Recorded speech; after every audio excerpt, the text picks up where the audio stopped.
data survei yang diambil dari Hootsuite ini sekitar 2019 kemarin, itu dia bilang tuh populasi di Indonesia itu kan 268 juta sorry.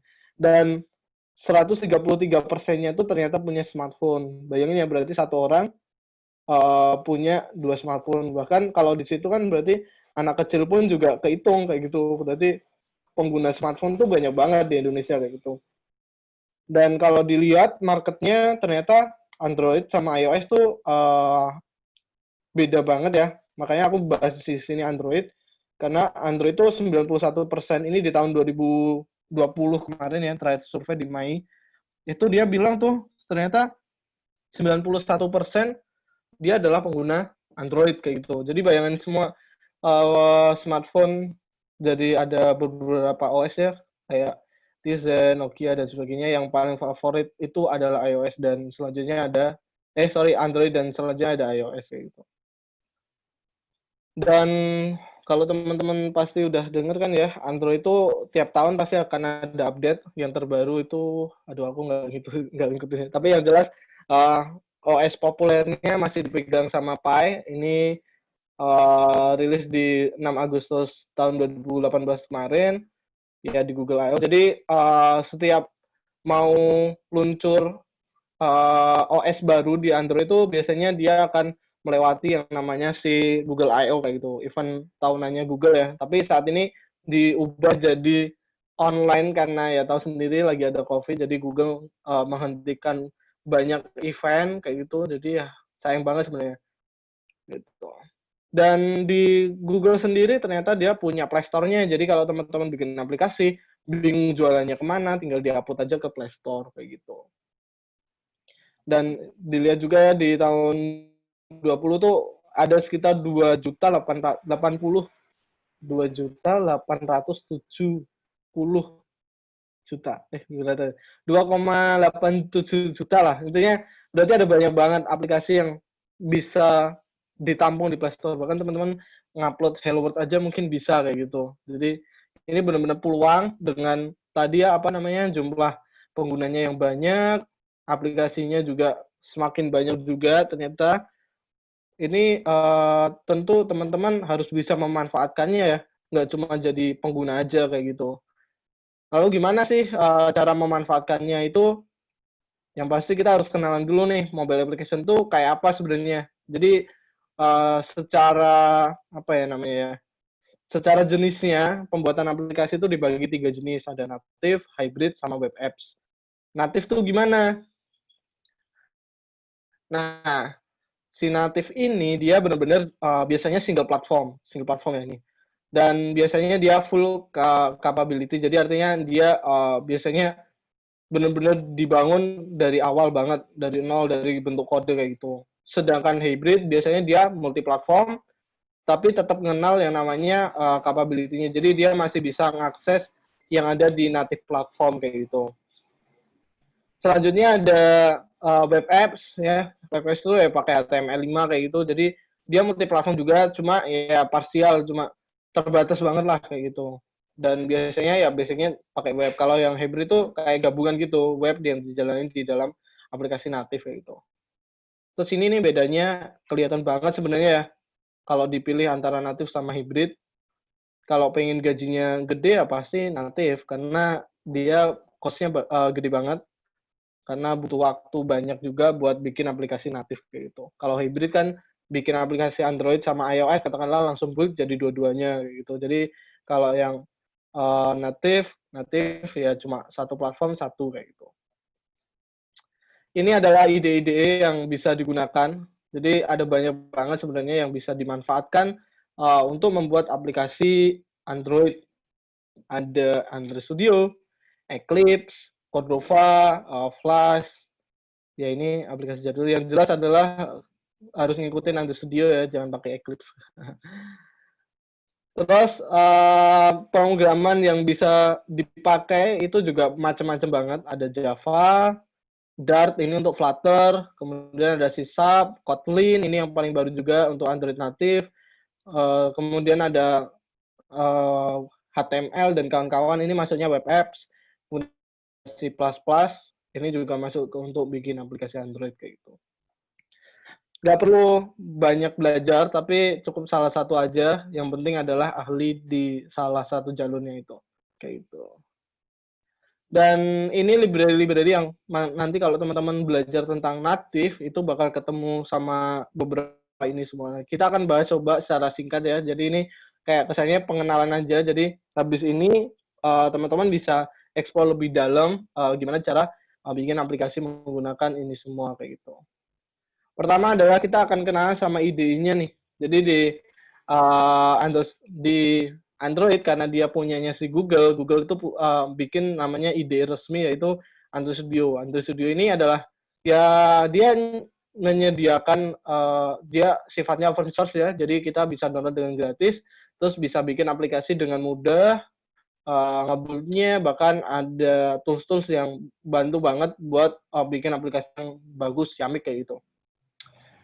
Dan nih download, oke. Kemudian kita akan belajar tentang bahasanya. Bahasanya itu apa? Kalian kalau pengen, ini karena kita fokusnya di native ya, ada beberapa tadi kan, kita akan fokus ke Kotlin. Karena Kotlin ini adalah bahasa yang udah direkomendasikan oleh Google untuk bahasa pemrograman yang pertama kali dapat update. Jadi kalau Google punya,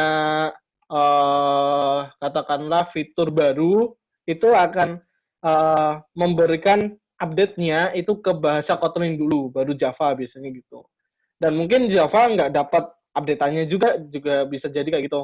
Dan Kotlin ini keren banget teman-teman kalau udah pernah belajar, dia konsis, jadi motong beberapa baris kode kayak gitu ya. Dari awalnya 100 baris cuma jadi berapa baris saja.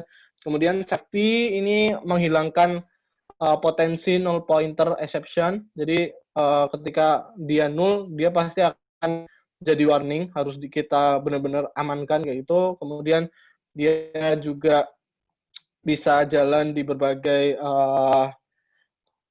platformnya, ide lain kayak gitu dan sebagainya. Dan aku nggak tahu sih ini versi yang terbaru berapa. Yang paling keren ada Coroutines, itu masuk ke Jetpack juga, itu. Kemudian kita harus belajar juga tentang UI-nya. Gimana sih, apa aja isinya dari UI itu, ada text, button, edit text, kemudian ada date picker, ada list, ada ya banyak lah. Pokoknya ini bisa dicobain semua.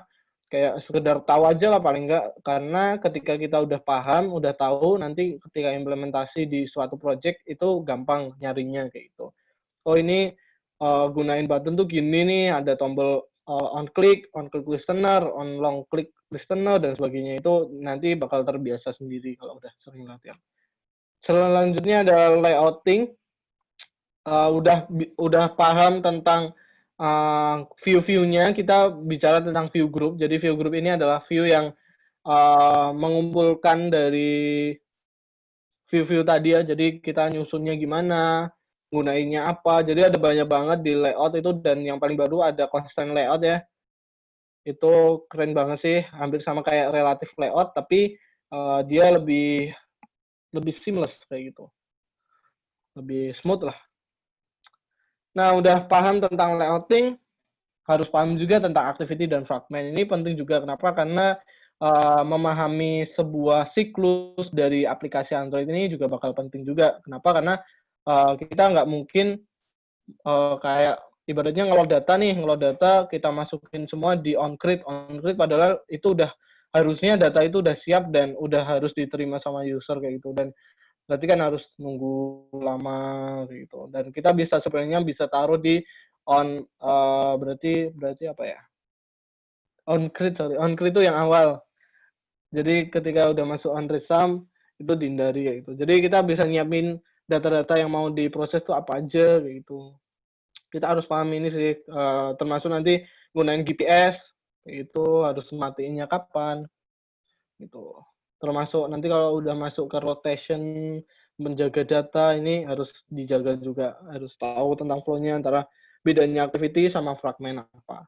Secara gamblangnya sih mungkin kayak gini ya. Ini ada sebuah katakanlah kita punya activity dengan fragmen A dan fragmen B. Ini untuk di tablet, kalau kita gunain untuk smartphone, jadi modelnya list, kemudian diklik jadi detailnya kayak gitu. Nah, selanjutnya ada juga tentang list view dan the scale view. Ini sebuah widget atau view yang bisa digunakan untuk menampilkan data. Jadi bisa kenalin juga gimana sih caranya bedainnya, terus kapan harus gunain list view, kapan harus gunain the scale view kayak gitu. Dan bedanya kalau the scale view ya dia lebih dinamis ya, dia lebih keren lah pokoknya dibanding list view. List view itu termasuk view yang agak lama juga untuk menampilkan list. Kayak gitu. Udah paham nih cara nyusunnya? Nah, mungkin tadi kan di sini ada beberapa gambar ya. Bisa jadi gambar itu secara offline. Nah, gimana kalau kita nembak dari URL? Nah, kita akan pakai yang namanya library eksternal, ada Picasso dan Glide. Picasso sama Glide ini library eksternal ya, jadi kita bisa import dari luar, kita searching aja banyak banget soalnya. Terus tinggal kita masukin ke Android Studio-nya, tinggal kita pakai, nembak ke URL, load di image view kayak gitu.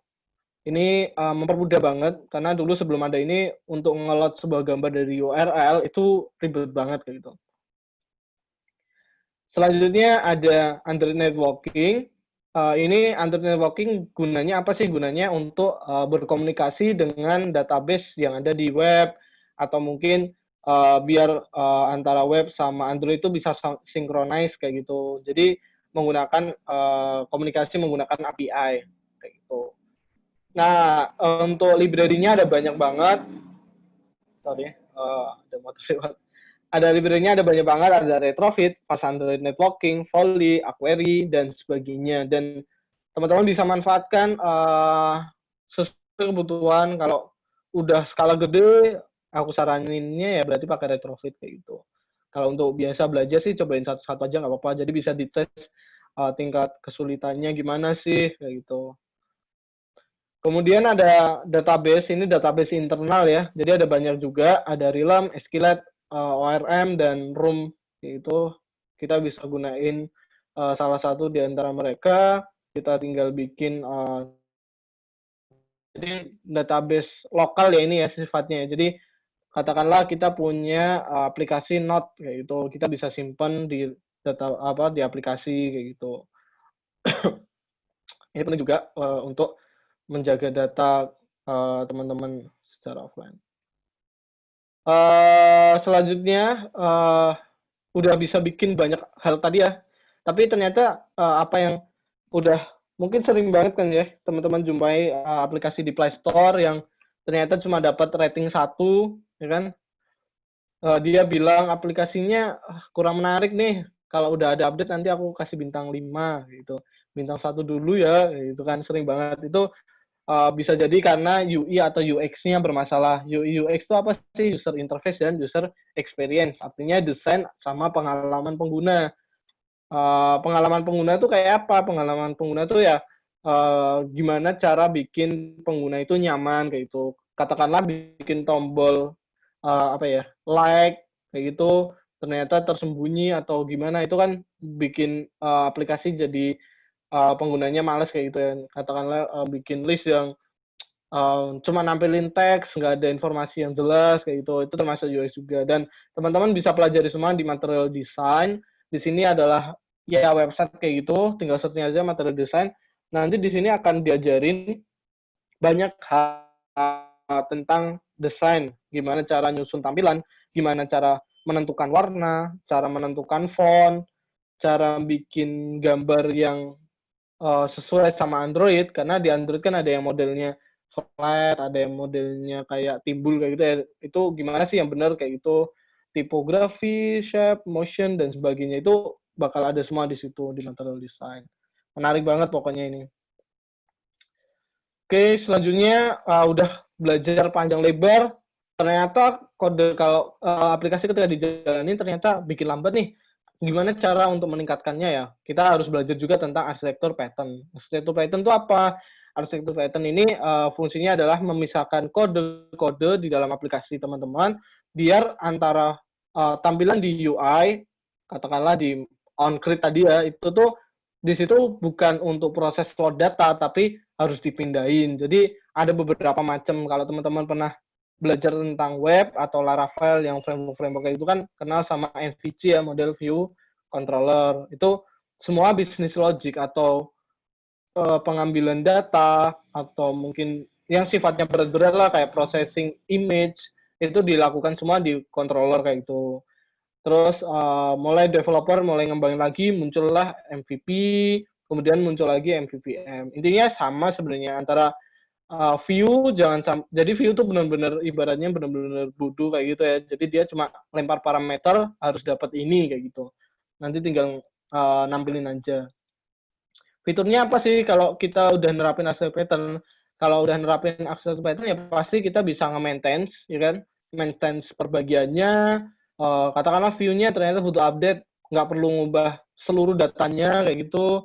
Dan yang paling enak tuh adalah testability ya, jadi bisa kita testing baik itu secara unit test maupun UI test kayak itu mudah banget karena udah dikelompok-kelompokin kan, jadinya lebih mudah.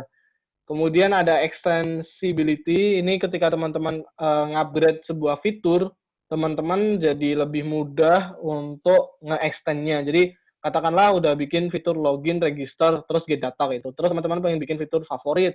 Nah, itu tuh nggak perlu ngerombak semua data atau kode yang ada, tapi tinggal nambahin aja kayak presenternya, kemudian disesuaikan kayak gitu. Dan ini sebenarnya cuma layer yang paling awal aja kayak gitu. Nah, selanjutnya ada Android Jetpack. Android Jetpack ini adalah fitur yang paling baru di dalam Android Studio, Android Development ya. Jadi keren banget sih ini pokoknya sejak tahun. Jadi Google tuh sering banget ngupdate library-nya. Terus kemudian kan awalnya dia banyak banget ya, terus dijadiin jadi satu, dinamain sama Android Jetpack. Jadi ini kayak kumpulan library-library yang bisa dengan mudah teman-teman buat, bisa dengan mudah teman-teman pakai buat bikin aplikasi yang keren kayak gitu.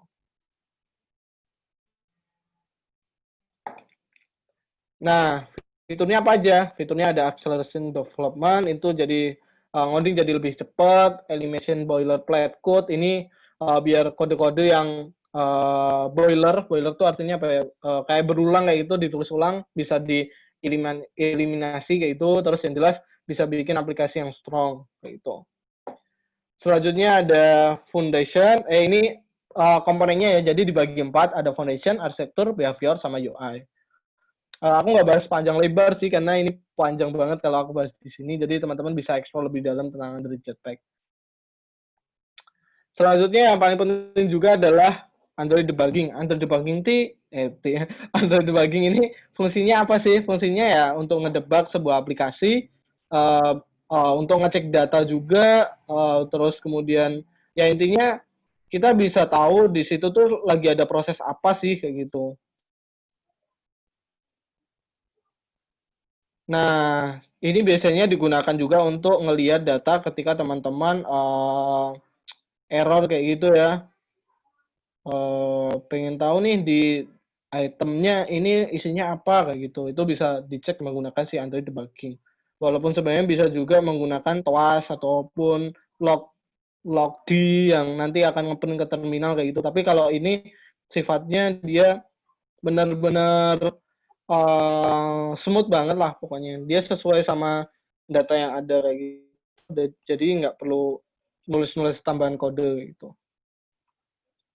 Selanjutnya ada testing. Ini yang aku sempat bahas tadi. Testing ini penting karena ketika kita udah uh, buat aplikasi, ternyata waktu kita bikin nggak kita testing, terus udah kita upload ke Play Store, ternyata banyak bug, ya kan, banyak bug atau nge-stuck aplikasinya sayangnya telah berhenti gitu kan, aplikasi sayangnya telah berhenti, terus udah sampai ke user, terus usernya ngasih bintang 1, itu biaya untuk mengembalikan user jadi bintang 5 itu effortnya ngeri banget, maksudnya mahal banget gitu loh. Jadi ini yang perlu dilakukan sebelum kita rilis, pastikan kita melakukan testing kayak gitu. Dan di Android ini ada Android unit test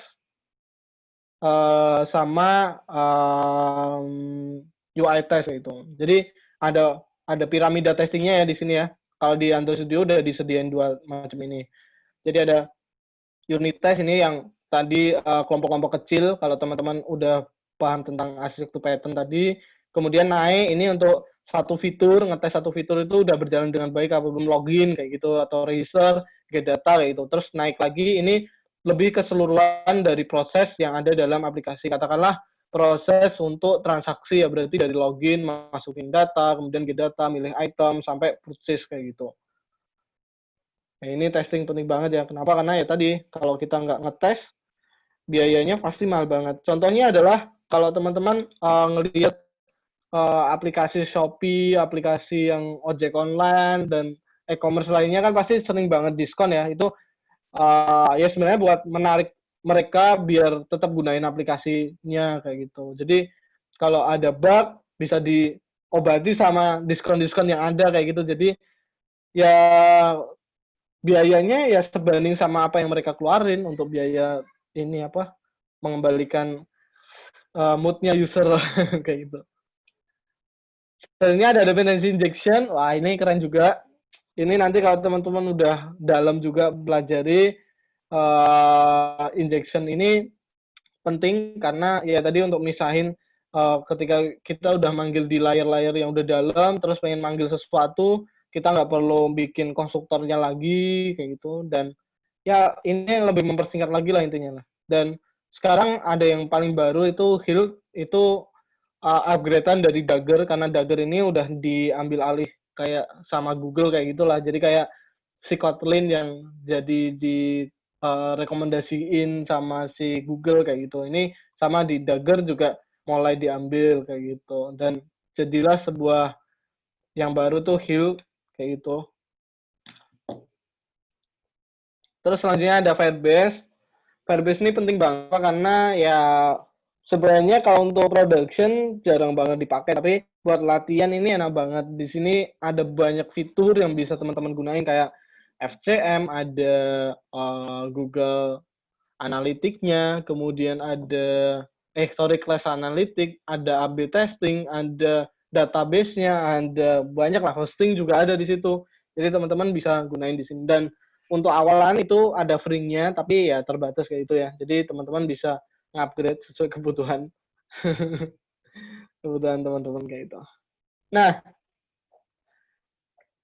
terus gimana sih cara bikin aplikasi yang cepat? Ini kalau teman-teman tahu ada 3 pilar apa ya namanya ya. Teman-teman tuh nggak bisa milih ketiganya ini. Jadi antara speed, harga, sama kualitas. Jadi nggak bisa milih paling bisa cuma milih 2 di antara mereka kayak itu. Katakanlah teman-teman pengen aplikasi yang cepat tapi costnya murah. Ya paling kualitasnya jelek kayak gitu. Atau harganya murah tapi kualitasnya tinggi. Ya paling aplikasinya bikinnya lama, setahun atau berapa lama kayak gitu. Atau teman-teman pengen yang kualitasnya keren tapi cepat selesai, nggak berarti harganya mahal kayak gitu ya. Dan ini nggak bisa digabungin, di sini ada tulisan impossible gitu. Jadi ya pastikan teman-teman kalau pengen bikin aplikasi yang buat skripsi kayak gitu ya, itu kalau pengen bikin aplikasi yang kualitasnya bagus ya mulai dari semester awal gitu, mulai dikembangin. Dulu waktu aku bikin aplikasi skripsi malah tak buat lomba-lomba dulu. Jadi skripsi tinggal nambahin fitur, jadi nggak bikin dari awal kayak itu lebih enak banget dibanding bikin dari awal ya. Dan dapetin duit kan karena ikut lomba kayak gitu. Ini paling sedikit saran. Jadi seperti itu materinya, tinggal 2 menit buat tanya jawab ya. Jadi ini ada sedikit beberapa cerita, pasti sering banget yang mengalami, wah aku ada tugas besar, project, terus ternyata doi juga ngambek, gimana cara bagi waktu dan sebagainya. Tapi ketahuilah bahwa di luar sana itu banyak developer yang berjuang dengan keras untuk menjadi sukses sampai saat ini kayak gitu.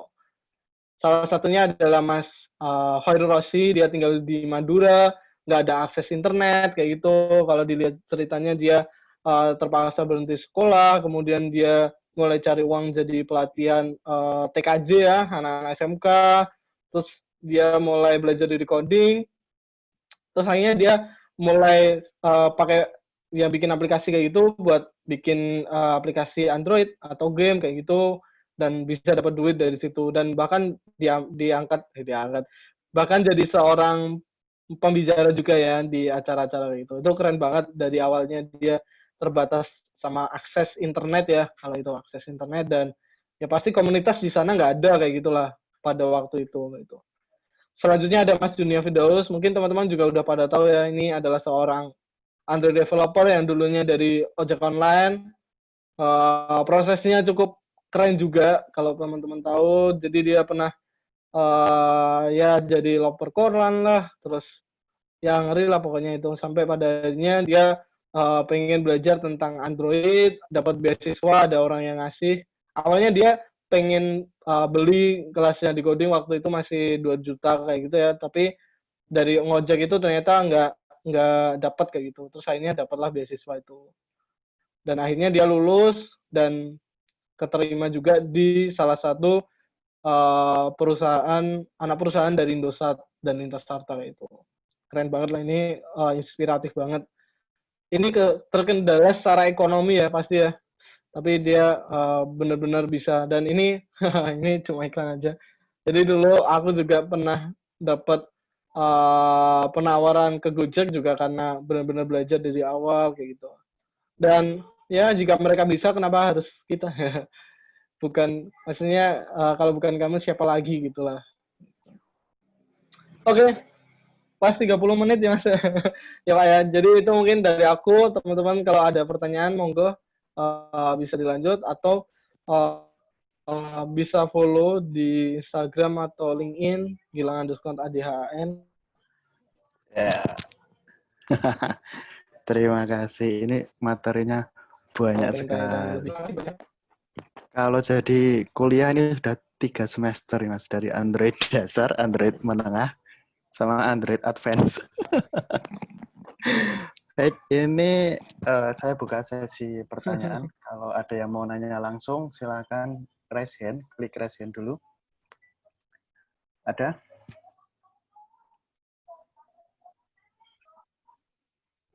Oh, ada satu, Nugroho Priatmojo. Ya, di unmute dulu mic-nya.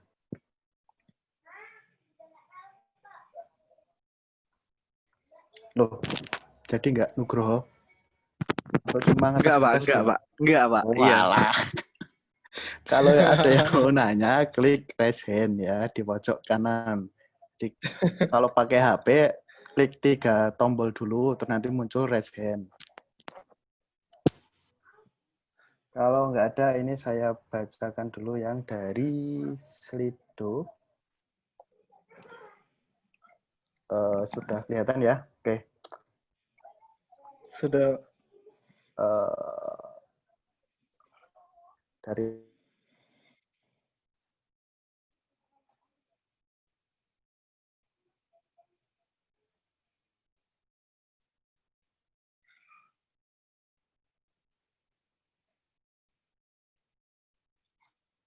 Halo. Dimas Renaldi. Apakah gunanya Gradle Script dan mana yang lebih baik? Langsung Mas Gilang, langsung dijawab saya. Iya, udah. Tadi punya saya yang like. Oh malah, ya. Langsung saya jawab, Pak. Langsung aja. Oke. Apa gunanya Gradle Script? Jadi Gradle Script ini fungsinya adalah untuk mengatur konfigurasi ketika jadi ini kayak kan ide itu isinya ya ada tools-toolsnya gitu ya. Terus di dalam suatu project itu ada kode-kodenya dan fungsinya Gradle Script ini dia ngatur gimana biar dia bisa nge-compile jadi sebuah APK dan bisa dicoba kayak gitu. Nah, kalau lebih baik belajar menggunakan Java atau Kotlin, ya pasti Kotlin kayak gitu ya. Karena Kotlin adalah bahasa yang enak lah pokoknya. Dia Kotlin first kata Google. Jadi semua updatean akan dilimpahkan ke Kotlin kayak gitu. Seperti itu, Pak. Oke. Yang kedua dari Ivan. bagaimana cara menggabungkan database dengan aplikasi Android yang dibuat dan cara menghubungkannya dengan metode apa? Ya, oke. Jadi ini pertama database-nya database apa dulu nih? Database lokal atau database yang di server kayak gitu. Kalau database lokal ya udah pakai tadi ada beberapa macam database kayak SQLite, ada Room, ada Realm, dan ada ORM gitu. Tapi kalau database di server berarti kita harus ada yang namanya API. API itu berguna untuk interaksi antara database sama device-nya atau third party-nya itu. Jadi ada device. Jadi API bisa dikonsum sama nggak cuma di Android, tapi juga bisa di iOS, bahkan di web juga bisa lah itu. Dan ini untuk menjaga security juga ya. Kan kalau teman-teman pernah belajar tentang apa ya, yang model Visual Studio atau apa sih, yang dia langsung nembak ke database-nya itu loh, itu riskan banget. Jadi kita perlu menggunakan si API untuk interaksi itu. Dan gunainnya berarti pakai Android Networking, ada Retrofit dan kawan-kawannya tadi. Kalau untuk bikin API-nya itu berarti bikin untuk webnya ya. Kalau di Android-nya cuma baca aja, baca sama ya kayak PostGate-nya doang gitu di Android. Seperti itu. Mas Ivan. Lanjut Zulfikar. Nih, Kotlin sama Java lagi nih. Seberapa efektif dan keunggulan Kotlin daripada Java? Kemudian apa API yang sering digunakan untuk app Android? Oke Mas, saya tambah lagi Mas. Apa keunggulan Kotlin, Java, sama Flutter? Sekarang kan lagi muncul Flutter nih. Flutternya dari Google juga ya kan ya? Ya, betul. Oke, aku pertama jawab dulu keunggulan Kotlin sama Java dulu ya, karena ini sama-sama natif. Java itu kalau teman-teman tahu sekarang kan Java udah update ke Java 13 ya. Tapi di Android itu Java-nya cuma dapat dukungan di versi 8 kalau nggak salah. Jadi itu udah ketinggalan banget lah. Java yang ada di Oracle kayak gitu itu udah versi 13, tapi di Android cuma support versi 8. Terus itu secara yang bisa dipakai ya, maksudnya yang di Android ya. Terus bahasa Java tuh terlalu berat untuk teman-teman yang pemula kayak gitu. Jadi biasanya dia bakal sering banget namanya NPE dan segala macam. Dan Kotlin ini karena ada fitur yang tadi safety ya. Jadi ketika teman-teman udah deklarasikan sebuah variabel ternyata belum masih nul atau nil kayak itu, teman-teman bisa dapat warning buat merapikan itu tadi kayak gitu. Terus bedanya sama Flutter apa? Yang jelas beda banget. Kalau Flutter itu kan dia sifatnya multi platform ya, jadi multi apps kayak gitu. Jadi sekali buat bisa untuk bikin Android, iOS kayak itu. Walaupun ngerunningnya harus di masing-masing platform. Kayak di Android ya berarti lewat Android Studio, iOS berarti lewat Xcode dan sebagainya kayak gitu. Dan ini sebenarnya beda banget tergantung tujuannya sih. Kalau single platform kayak gitu ya pasti gunain si Kotlin. Tapi kalau pengen bikin yang banyak hal kayak pengen bikin aplikasi Android sama bikin aplikasi web atau bikin aplikasi iOS itu bisa gunain si Flutter tadi dengan bahasa Dart-nya kayak gitu. Terus tadi apa? Dan API apa yang sering digunakan buat bikin aplikasi secara general? Biasanya sih kalau API paling MovieDB ya yang sering banget dipakai. The MovieDB itu sering banget dipakai. Terus kalau di recording berarti ada The SpotDB, ada yang Mil itu apa ya lupa. Teman-teman cari aja, banyak banget kok sebenarnya untuk API provider ini. Jadi teman-teman bisa akses secara gratis kayak gitu. Secara ya buat latihan-latihan kayak gitulah. Gitu. Seperti itu, Mas. Semoga bisa menjawab. Terus ini ada yang kelewatan tadi. Kalau ingin memilih Android native, hambatan yang sering dialami apa ya, Kak? Hambatannya laptop panas. Iya, betul. Enggak. Jawab dulu sama Mas Gilang. Iya, benar sebenarnya hambatannya itu laptop. Kenapa? Karena laptop yang dibutuhkan untuk bikin aplikasi natif itu lebih tinggi ya speknya kayak gitu. Dan compile-nya pun juga agak berat.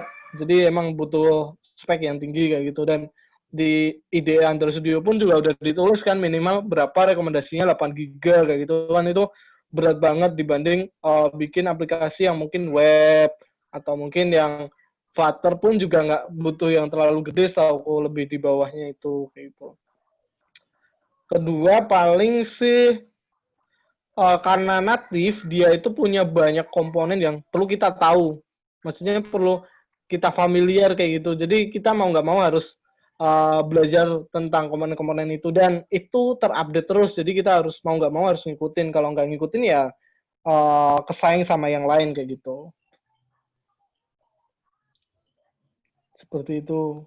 Ya, Mbak berarti ini Yuni, sekaligus menjawab spesifikasi perangkat minimum hardware atau sistem requirement. iya betul. Cek Minimum, di webnya Google. iya Ada. betul. Ada. Ini ada yang mau nanya langsung? Oke, ada satu. Silakan, silakan. Silahkan, Sardi. Halo. Ya, suara saya sudah masuk, Pak? Sudah. Masuk. Oke. Terima kasih. Assalamualaikum warahmatullahi wabarakatuh. Selamat siang, Pak Arif, Mas Gilang, dan teman-teman semua. Selamat siang.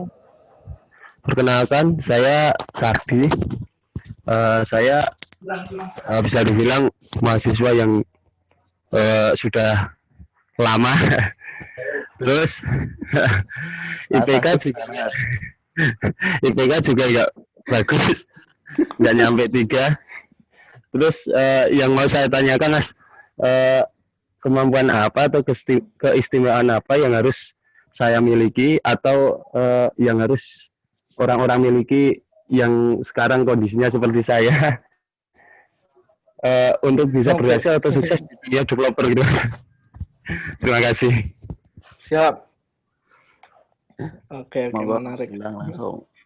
Oke, jadi ini mungkin yang sempat beberapa teman-temanku juga alami ya. Jadi ada beberapa yang nilai kuliahnya itu jelek kayak gitu. Tapi sebenarnya kalau di perusahaan itu dia nggak ngelihat IP-nya sebenarnya. Tapi tergantung ya. Kalau dia sebagai developer tuh jarang banget yang lihat sampai ke IPK kayak gitu. Tapi paling cuma formalitas. Oh, kamu dari mana gitu doang.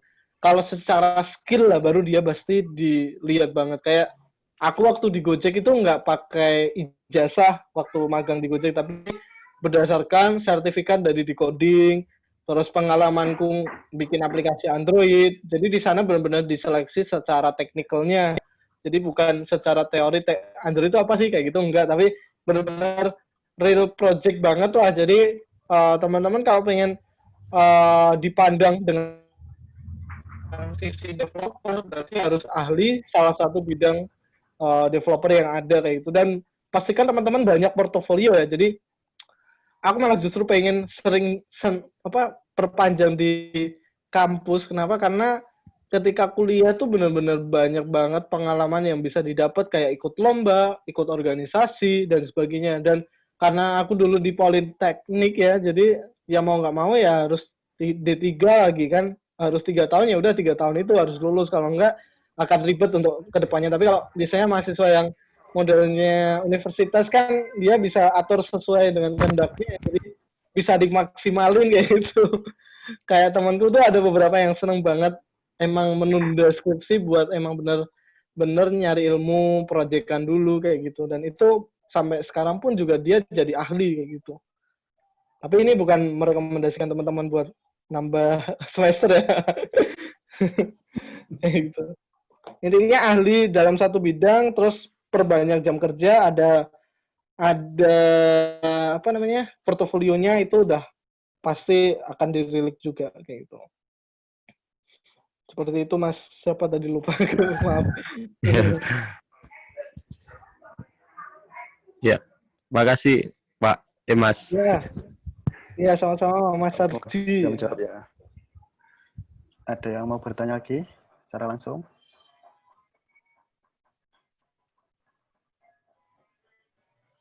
Nih Saya ada yang balik. tanya di chat. Oh ya, di chat. Diana G.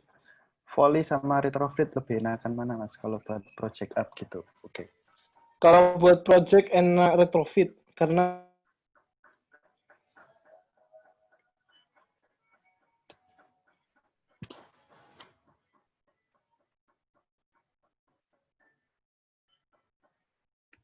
Dor.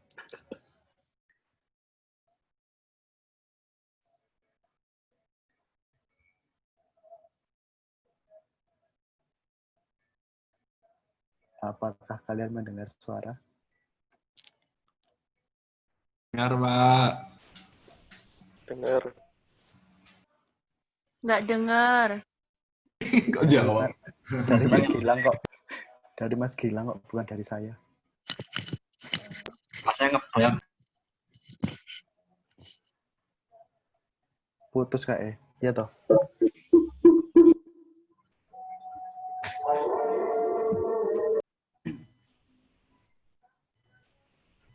Halo?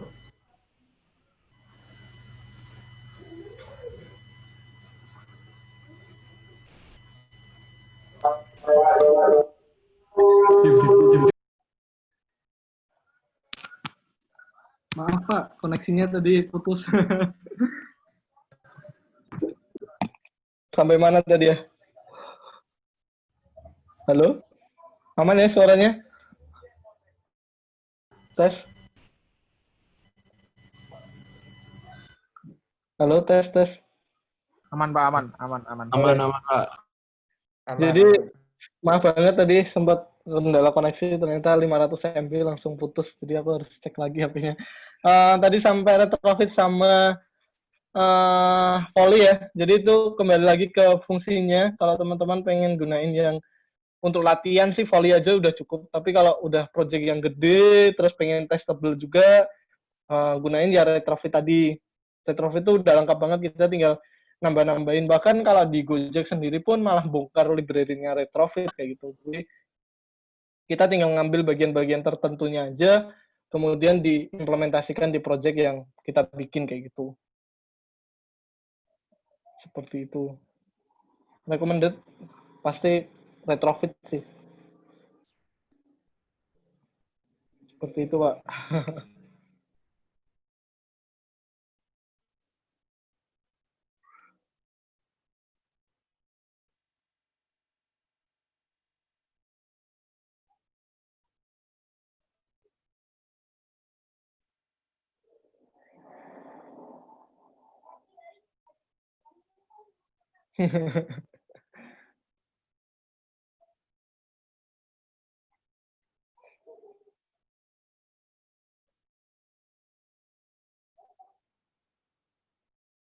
Ada yang mau tanya lagi mungkin? Sambil nunggu Pak Arif datang. Saya Pak. Saya Pak. Ya, boleh. Silakan. Pak, saya mau tanya. Kan kita menjalankan sebuah jalan.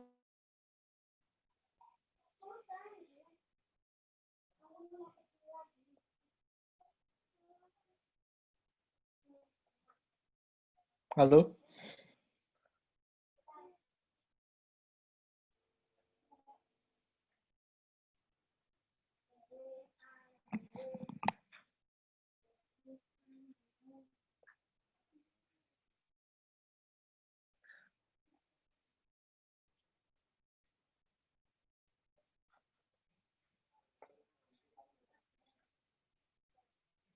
Bisa diulangin tadi ya.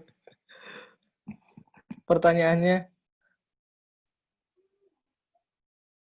atau ditulis di chat juga nggak apa-apa.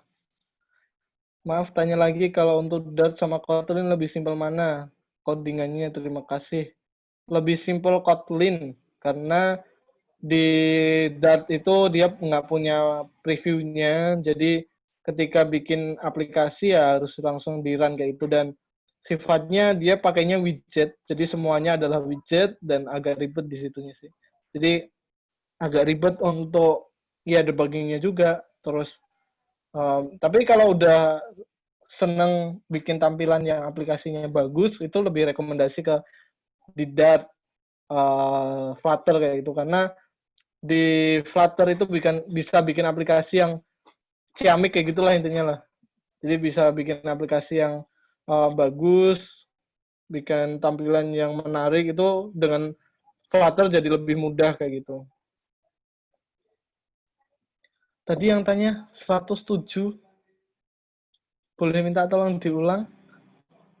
107 ya?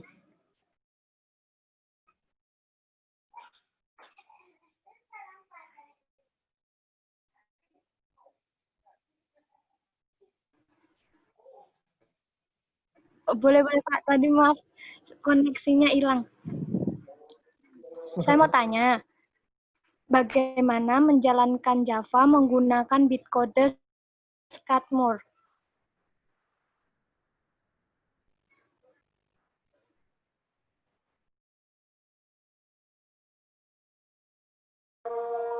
Bitcode Scatmore. Apa itu? Aku malah baru tahu.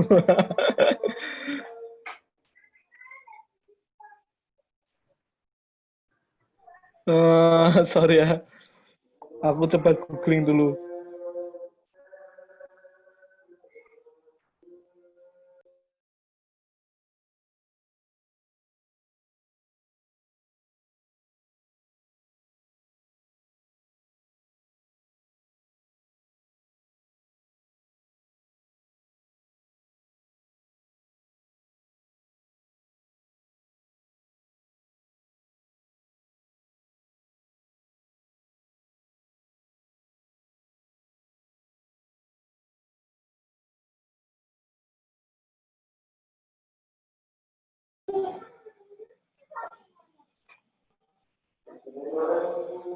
Oke.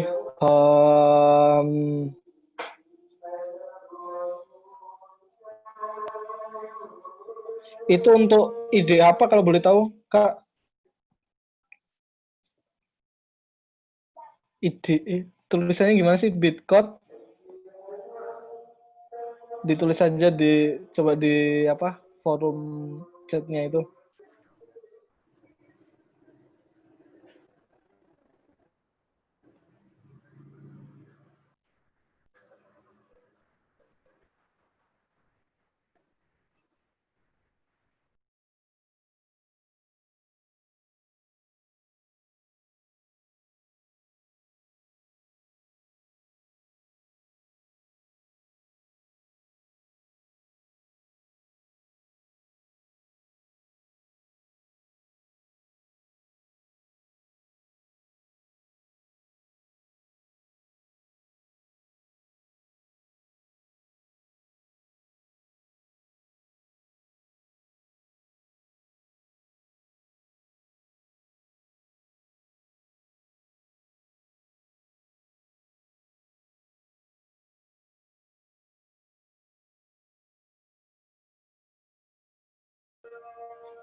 Oke, ada yang oke, izin bertanya. Maaf kalau melenceng.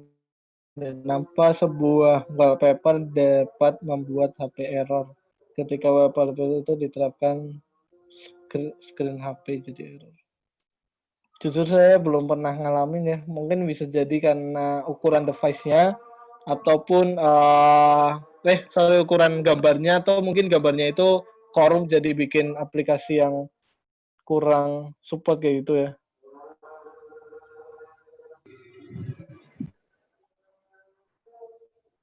Jadi akhirnya bikin surplus kayak gitu. Pak Arif udah masuk?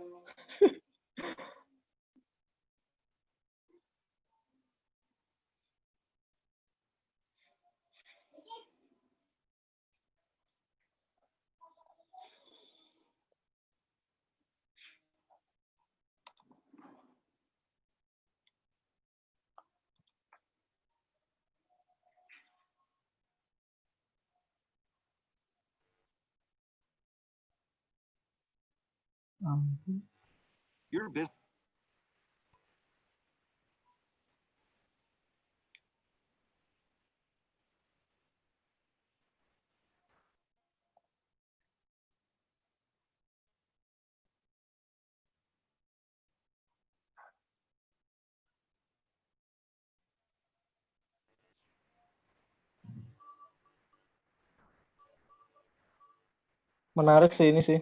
Yang tadi apa namanya? Sumbernya.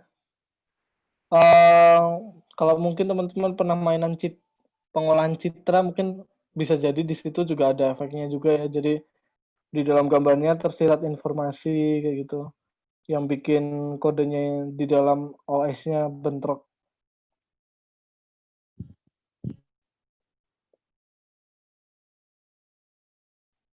Saya ada 3 handphone. Jadi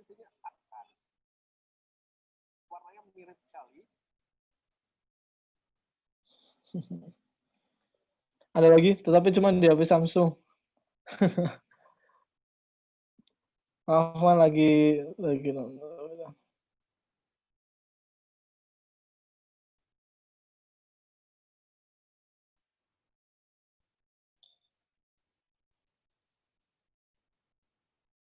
Oh, iya.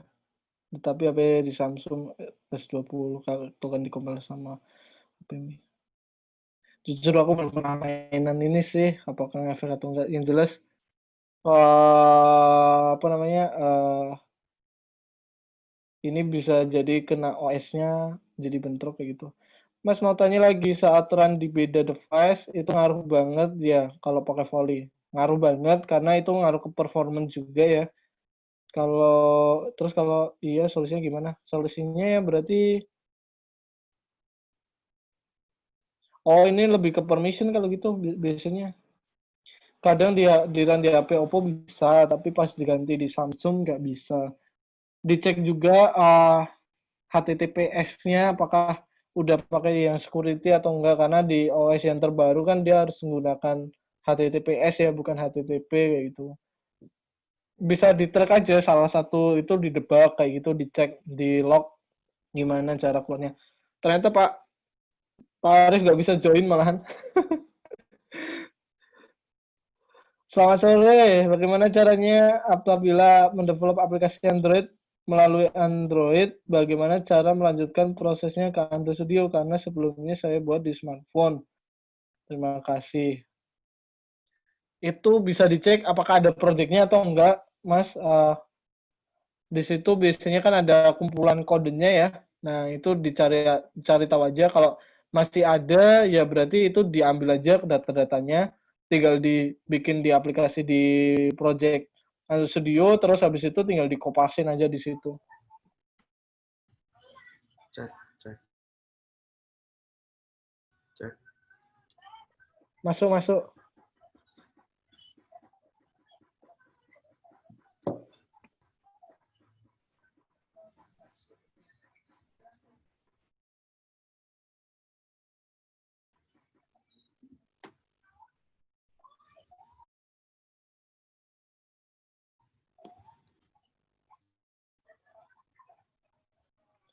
Izin tanya lagi, penangkap apa yang didukung oleh platform Play apa ya? Google Play Instant itu setauku mulai OS yang terbaru, OS Marshmallow kalau nggak salah, itu udah support sampai yang paling baru setauku ya, tapi nggak tahu, bisa cek lagi, aku udah jarang banget ngikutin. Google Play Instant, apa aja jenis API Android dan fungsi yang dapat digunakan. API Android itu ada banyak banget. API ini mungkin ini ya, apa lebih ke library-nya ya. Jadi library yang bisa digunakan di Android itu banyak, yang dapat digunakan aplikasi instan. Banyak banget sih sebenarnya.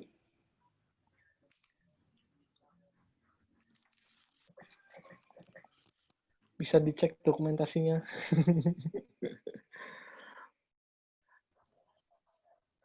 Halo Pak, aman? Halo,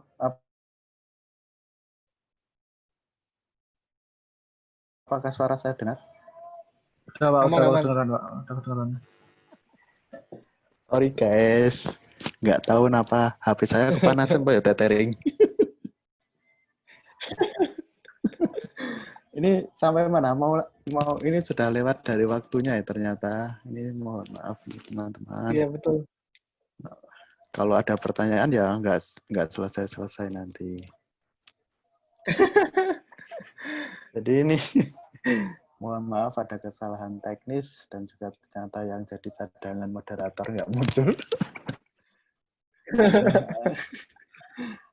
Ini saya ucapkan terima kasih pada Mas Gilang sudah meluangkan waktunya. Siapa sama-sama. Di sharing kepada teman-teman kita di Solo ini. Semoga menjadi amal ibadah Mas Gilang. Oke. Amin. Sampai penuh loh itu 100 ya Pak ya. Bahkan ada temenku yang dari USM aja mau join katanya nggak bisa. Oh alah, pantas kok saya join nggak bisa. Berarti tadi penuh. dia penuh kan 100 terus kan mandek 100. Oh alah, lah masa saya hostnya malah nggak bisa join gara-gara. Ya, terima kasih ya Mas Gilang, saya ucapkan. Ya, sama-sama Pak Arif. Senang Oke, banget ini bisa oh ya. monggo-monggo. Terus ini bagi teman-teman yang menghendaki sertifikat, sebelum sertifikat saya lupa, ada satu door prize langganan di coding selama 1 bulan. Jadi tadi Mas Gilang saya minta tolong pilih satu yang dari pertanyaan tadi, mana yang kira-kira bagus untuk mendapat door prize langganan 1 bulan dari Decoding. Saya nggak apa namanya tuh, Pak. Yang tentang apa? Yang tentang tadi apa aja sih, rata-rata cuma Java itu ya. Ini aja yang bahas tentang retrofit tadi, berarti dia udah belajar tentang retrofit dan volley. Siapa tadi ya? Diana G. Diana. Iya. Yeah. Oh ya, nanti tolong kontak saya ya, Diana. Punya nomor saya tuh harusnya punya. Kok sampai nggak punya nomor saya tuh ya kebangetan. Anak PTI. Baik. Ini sebelum saya tutup, bagi teman-teman yang menghendaki sertifikat, linknya saya taruh di kolom chatting.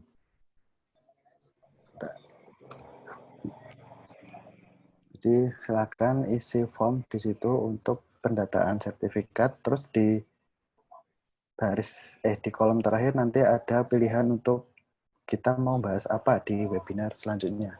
Jadi insya Allah ini akan jadi kegiatan rutin.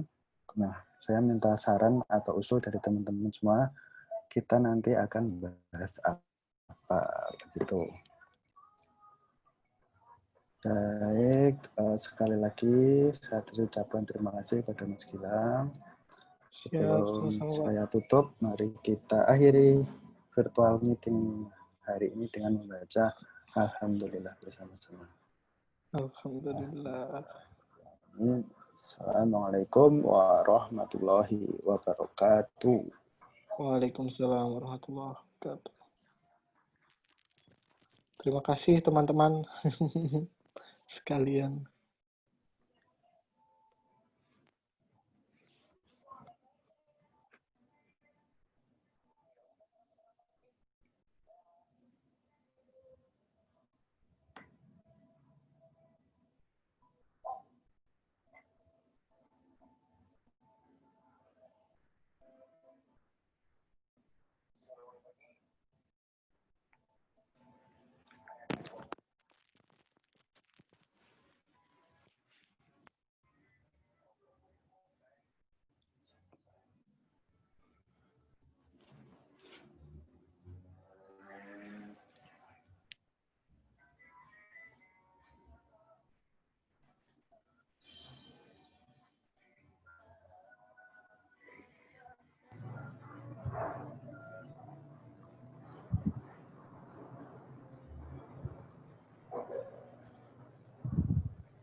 Sedikit iklan ya, Pak.